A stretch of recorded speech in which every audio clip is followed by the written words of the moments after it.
अस्सलाम वालेकुम student. Chemistry से कॉन्सेप्ट्स पे आपको खुशामदीद कहते हैं स्टूडेंट। आज हम अपना सेकेंड ईयर का कोर्स उसका दूसरा लेक्चर करवाने जा रहे हैं और स्टूडेंट आज का हमारा टॉपिक है, क्या है टॉपिक हमारा स्टूडेंट, वो है third period elements.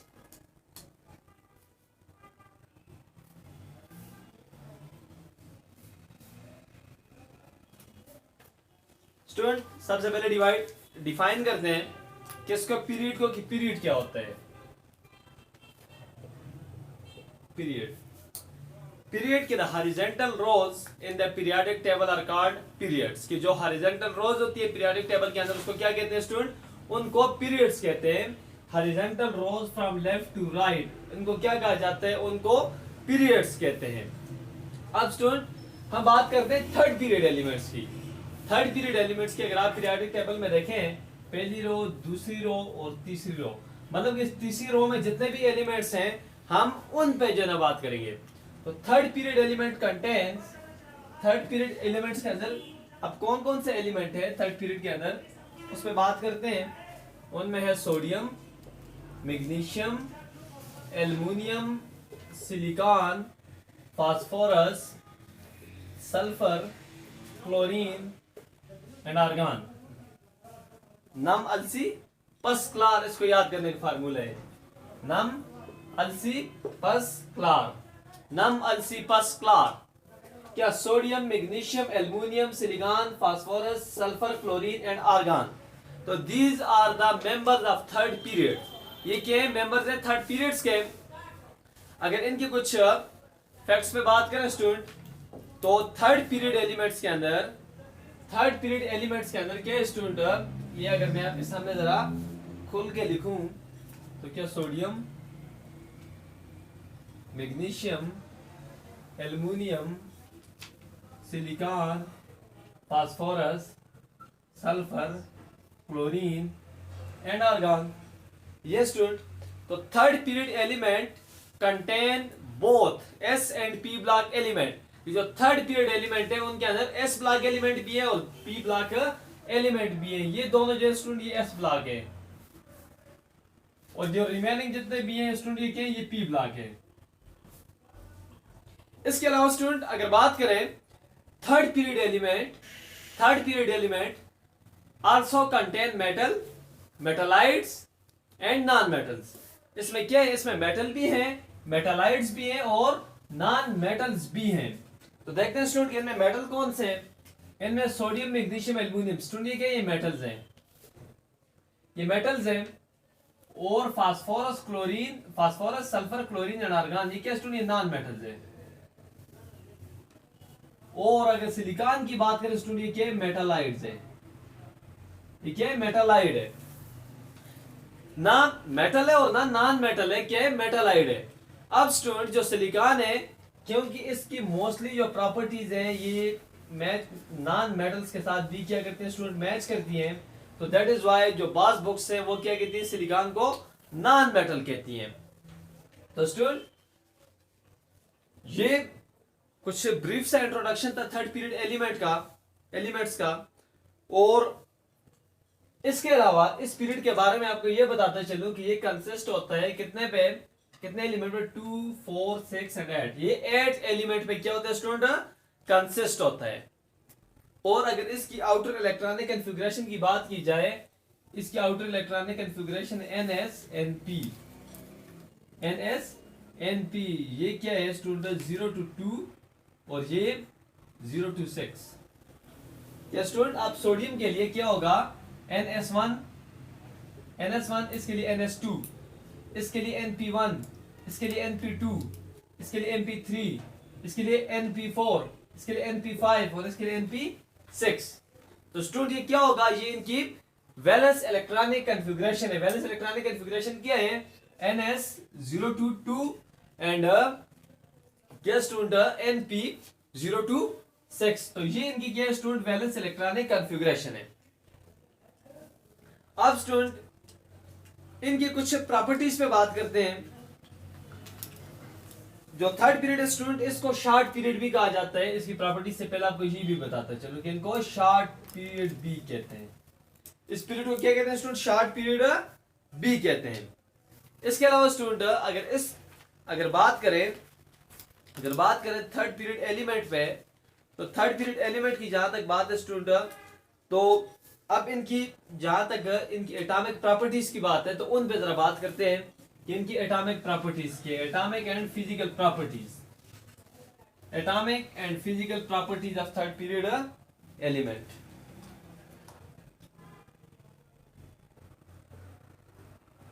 Atomic and physical properties of third period element. Third period elements की जो atomic and physical properties student उस पर बात कर लेते हैं। सबसे पहले स्टूडेंट अगर बात करें इनकी एटॉमिक एंड फिजिकल प्रॉपर्टीज में, जो सबसे पहले स्टूडेंट तो वो है जी electronic configuration. Okay student, electronic configuration.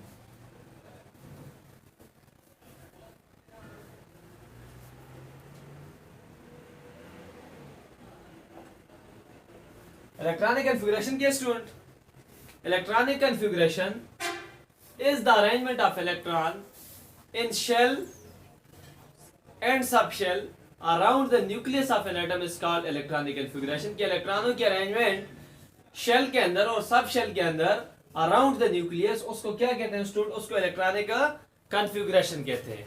अगर इलेक्ट्रॉनिक कॉन्फ़िगरेशन पे बात कीजिए स्टूडेंट, तो जो एक वैलेंस इलेक्ट्रॉनिक कॉन्फ़िगरेशन है, वैलेंस इलेक्ट्रॉनिक कॉन्फ़िगरेशन का मतलब कि वैलेंस शेल के अंदर इलेक्ट्रॉन कैसे अरेंज है, एक सब शेल के अंदर कितने, फिर दूसरे सब शेल के अंदर, फिर तीसरे सब शेल के अंदर कैसे। तो अगर हम इलेक्ट्रॉनिक कॉन्फ़िगरेशन पे बात करें स्टूडेंट, तो इलेक्ट्रॉनिक कॉन्फ़िगरेशन में सबसे पहले हमारे पास क्या है? सोडियम है, मैग्नीशियम है, एल्युमिनियम है, phosphorus, sulphur, chlorine and argon, नम अलसी, सॉरी यहाँ पे क्या सिलिकॉन है, और फिर क्या है जी? फास्फोरस है।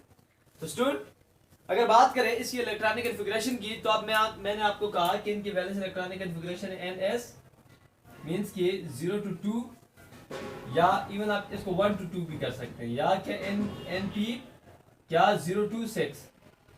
ये थर्ड पीरियड की वैलेंस इलेक्ट्रॉनिक कॉन्फ़िगरेशन है। तो देखते हैं स्टूडेंट कि क्या ये वाकई में ऐसा है। तो अब स्टूडेंट देखते हैं, आपको पता है सोडियम के इलेक्ट्रॉनिक एटॉमिक नंबर क्या है? 11 है। तो इलेक्ट्रॉनिक कॉन्फ़िगरेशन आप इसकी करें 1s2 2s2 2p6 3s2 3s1। क्या स्टूडेंट? 3s1 10 और 11 3s1। एक स्टूडेंट इसके इलेक्ट्रॉनिक कॉन्फ़िगरेशन ये है। या आप नोबल गैस इंटरनल कोर को यूज करके भी इसकी इलेक्ट्रॉनिक कॉन्फ़िगरेशन लिख सकते हैं।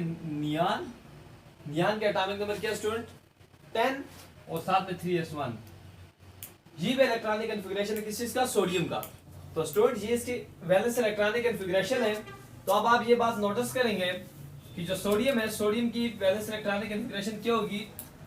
ये एक्चुअली अगर आप n की जगह 3 लेंगे तो ज्यादा सूटेबल, क्योंकि थर्ड पीरियड के भी क्या हमें पता है, और ये क्या है? ये 3p।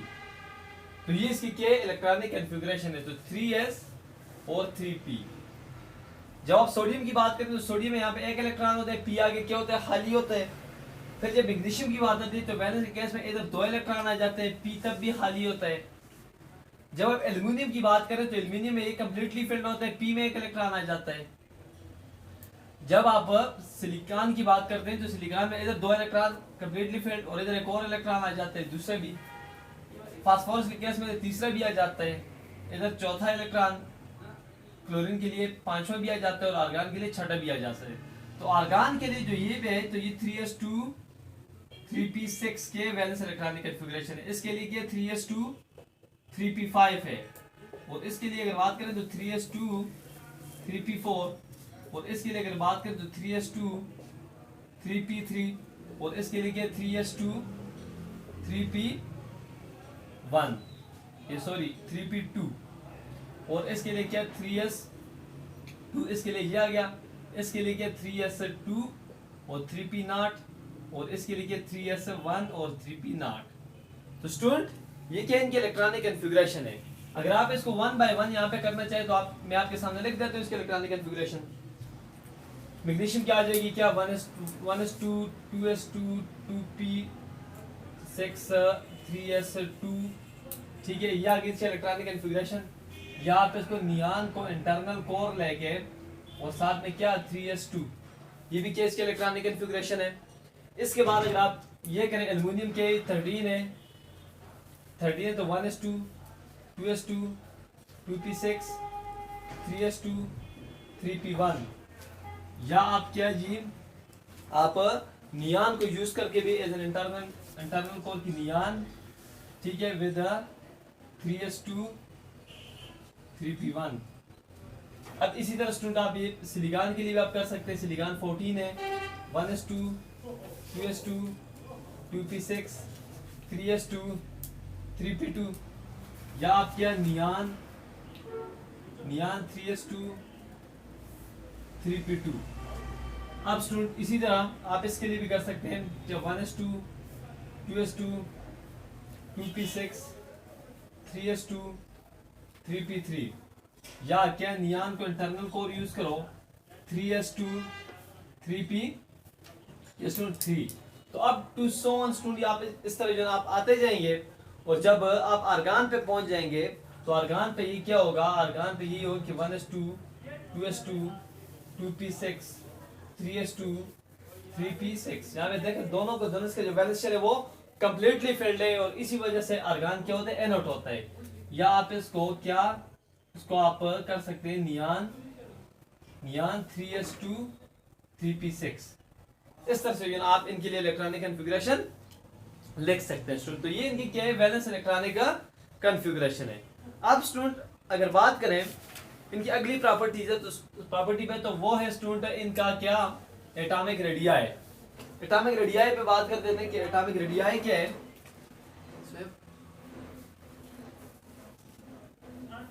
एटॉमिक रेडियाई क्या है, एटॉमिक रेडियाई क्या है स्टूडेंट, एटॉमिक रेडियाई पे बात कर लेते हैं student. Atomic radii is the distance between the nucleus and the outermost electron is called atomic size या atomic radii। कि न्यूक्लियस और वैलेंस इलेक्ट्रॉन के दरमियान जो आउटर मोस्ट इलेक्ट्रॉन होते हैं उसके दरमियान का जो फासला होता है स्टूडेंट, उसको क्या कहते हैं, उसको एटॉमिक रेडियाई कहते हैं। लेट के स्टूडेंट ये न्यूक्लियस है, ये पहला शेल है, दूसरे शेल है, तीसरे शेल है, इनके अंदर भी जो है इस तरह इसमें 6 इलेक्ट्रॉन है, तो बाहर इसमें भी इनके इलेक्ट्रॉन प्रेजेंट है। अब जो आउटर मोस्ट इलेक्ट्रॉन है स्टूडेंट वो कौन से हैं, वो ये वाले हैं जो बाहर के शेल में प्रेजेंट है। अब इनके दरमियान और न्यूक्लियस के दरमियान के जो डिस्टेंस स्टूडेंट, इसको क्या कहते हैं, इसको एटॉमिक रेडियाई कहते हैं। तो स्टूडेंट जो एटॉमिक रेडियाई होता है या जो क्या होता है, जो एटॉमिक रेडियाई होता है इसको आप एग्जैक्टली फाइंड नहीं कर सकते। अब क्यों आप फाइंड नहीं कर सकते, इस पे जरा मैं आपको बता देता हूँ कि क्यों जो है ना आप इसको फाइंड नहीं कर सकते। स्टूडेंट इसको आप इसलिए फाइंड नहीं कर सकते, आप इसको इसलिए नहीं कर सकते क्योंकि जब आप किसी भी एटम को जो है आप आइसोलेटेड जो है आप नहीं ले सकते। पहली बात, आप जो है किसी एटम को आइसोलेटेड नहीं ले सकते। तो स्टूडेंट एटम को जो है ना हम आइसोलेटेड जो है ना वो नहीं ले सकते। आइसोलेटेड हम क्यों नहीं ले सकते, वो इसलिए कि एटम का साइज बहुत छोटा होता है, स्मॉलर साइज। क्या है स्टूडेंट, ये चूंकि नेकेड आई से नजर आता नहीं है इसलिए आप इसको इंडिविजुअली आप नहीं ले सकते कि भाई कि लेट जी ये आपके पास एटम है, ये उसका न्यूक्लियस है, तो ये जो इसके वैलेंस के इलेक्ट्रॉन है, तो आप जो है इधर से आप इसका डिस्टेंस जो है फाइंड कर लेंगे। तो ऐसा नहीं है स्टूडेंट, वो इसलिए due to the extremely small size of the atom.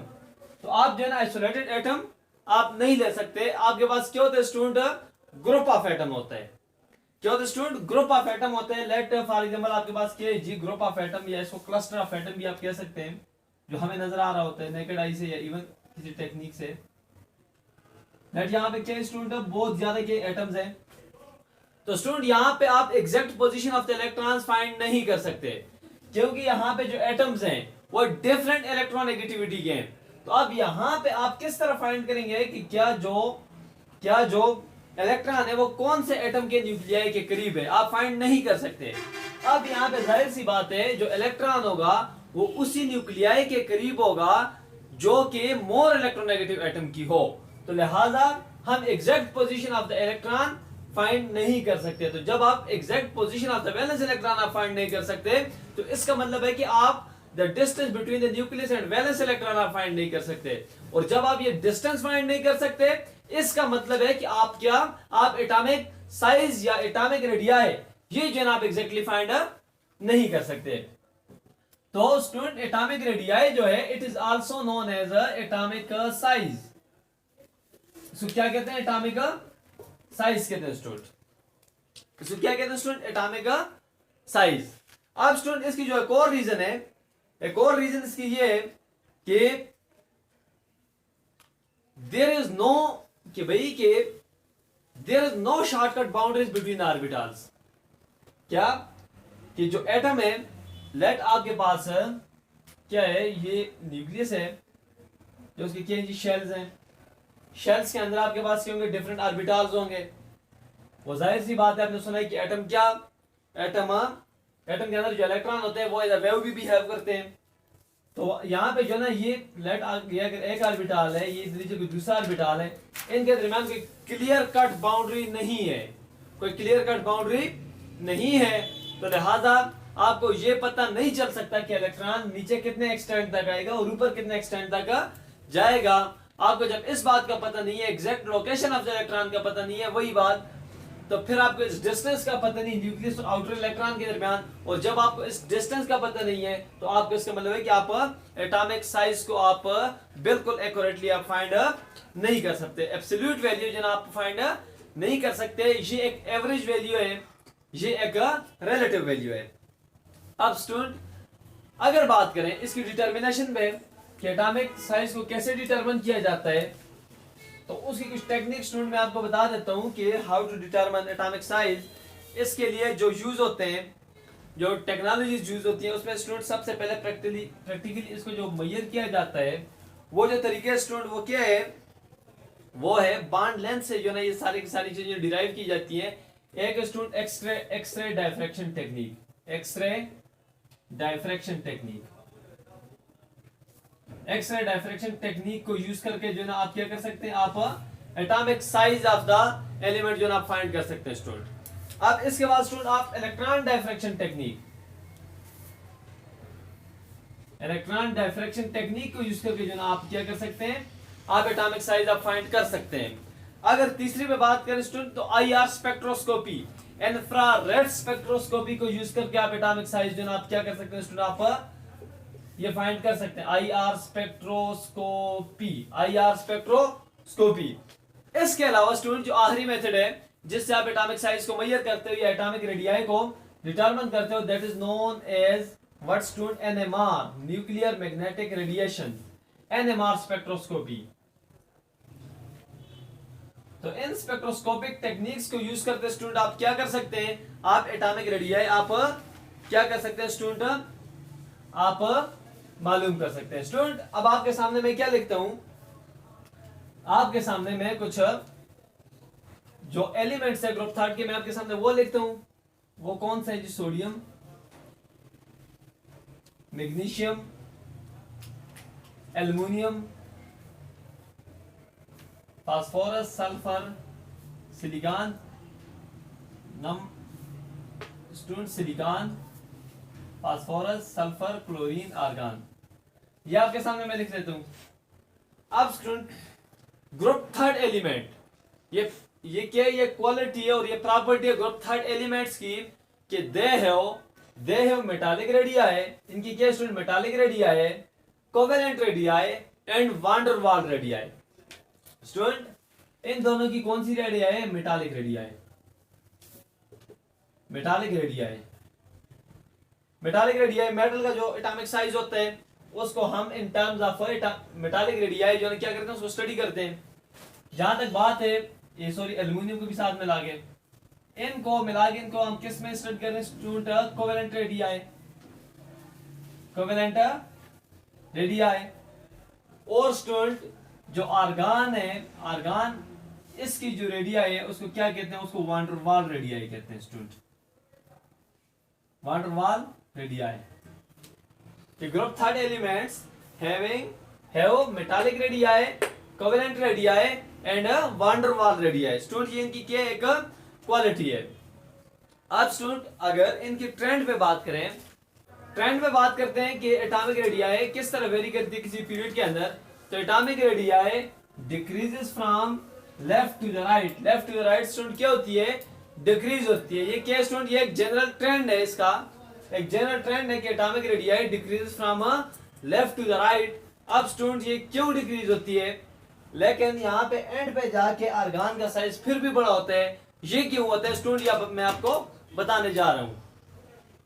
Student the atomic radii decreases from left to the right because as we moves in a period from left to the right, the atomic number increases. Like the atomic number of sodium is 11, magnesium 12, 13, 14, 15, 16, 17 and 18. Due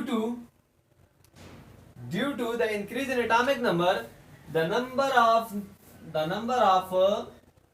electron and proton increases. क्या होता है student, number of electron and protons increase हो रहे होते हैं. As a result the nuclear charge increases. और जब nuclear charge increase होता है तो वो क्या करते हैं स्टूडेंट के इलेक्ट्रॉन्स को टाइटली होल्ड करके रखते हैं. तो जब इलेक्ट्रॉन्स को टाइटली होल्ड करके रखता है, एज अ रिजल्ट जो साइज होता है वो क्या हो जाता है स्टूडेंट, रिड्यूस हो जाता है. तो एलिमेंट टू एलिमेंट इसी वजह से क्या होता है स्टूडेंट, साइज कम होता जाता है. तो आपको पता होना चाहिए स्टूडेंट की nuclear charge is inversely proportional to atomic size. कि एटॉमिक कि न्यूक्लियर चार्ज जितना ज्यादा होगा एटॉमिक रेडियाई उतनी क्या होगी स्टूडेंट, कम होगी. तो स्टूडेंट ये तो जनरल ट्रेंड की बात आ गई. ये तो मैंने आपको बता दिया कि why it increases from left to the right. ये लेफ्ट टू द राइट क्यों डिक्रीज करता है, रादर क्यों डिक्रीज करता है, ये इसकी रीजन तो मैंने आपको बता दी. लेकिन Why argon has unusual larger size, कि अब आर्गन का साइज क्यों बड़ा है. तो स्टूडेंट इसके पीछे पहली बात तो ये कि argon has van der Waal radii. Argon has van der Waal radii. Argon के अंदर क्या student, van der Waal radii है. एक बात हो गई.